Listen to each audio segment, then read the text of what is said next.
Hai, apa khabar semua? Hari ini kita akan belajar bahasa Melayu sekali lagi bersama dengan saya, Cikgu Fazila. Jom.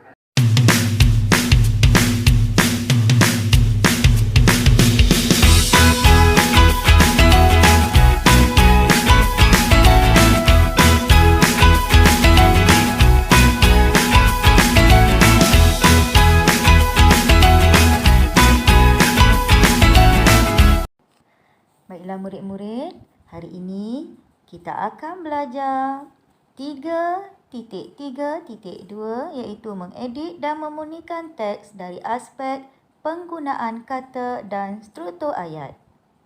Objektifnya ialah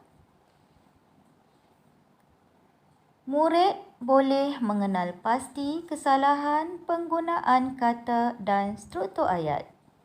Baiklah murid-murid, kamu boleh rujuk buku teks tahun 5 muka surat 78 iaitu yang bertajuk Kem Perkemahan Muhibah. Kamu perlu mengenal pasti kesalahan kata dan struktur ayat.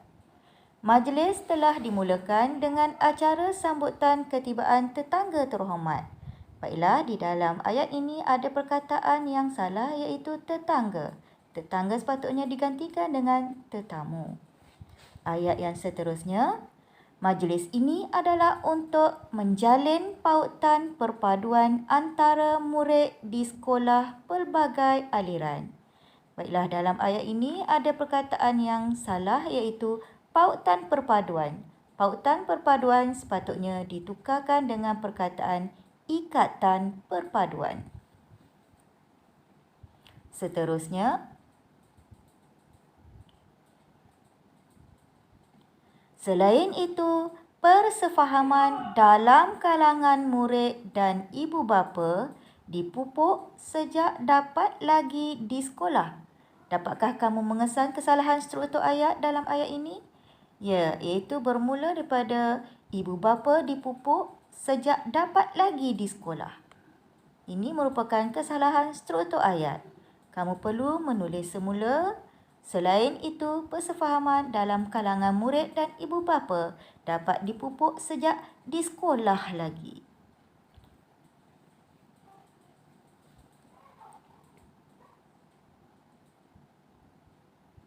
Seterusnya,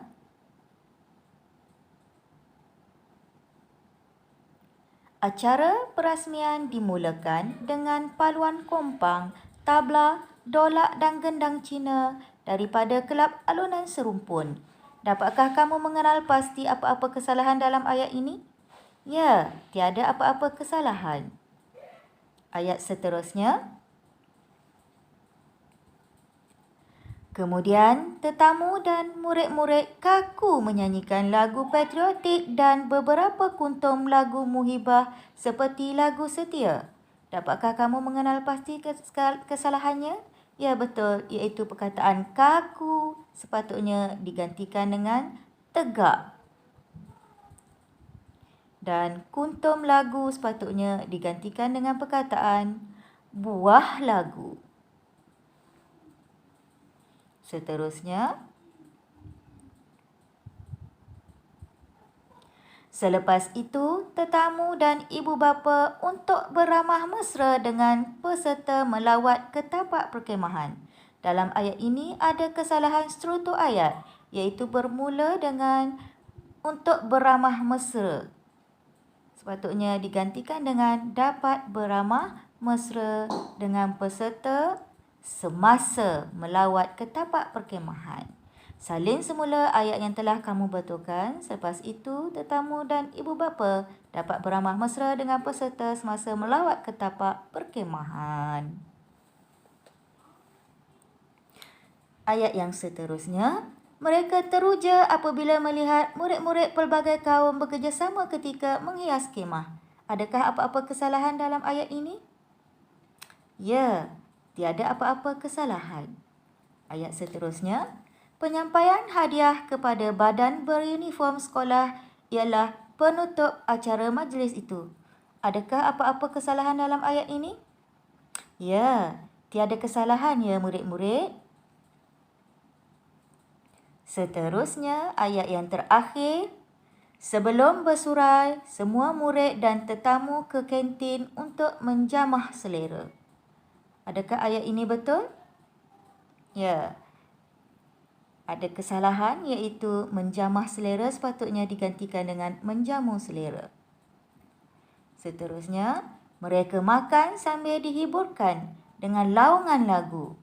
Adakah apa-apa kesalahan dalam ayat ini? Ya betul, iaitu kesalahan laungan lagu sepatutnya digantikan dengan alunan lagu.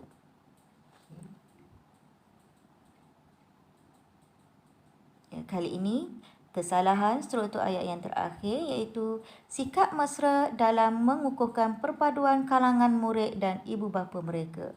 Jelas sekali ada kesalahan struktur ayat iaitu bermula dengan dalam mengukuhkan perpaduan kalangan murid dan ibu bapa mereka.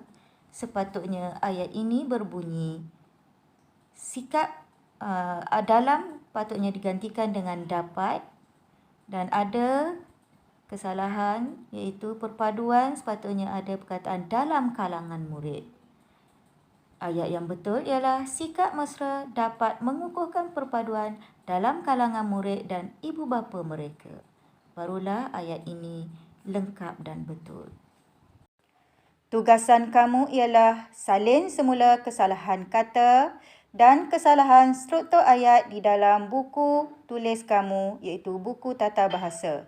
Ikut seperti contoh dalam buku teks muka surat 78.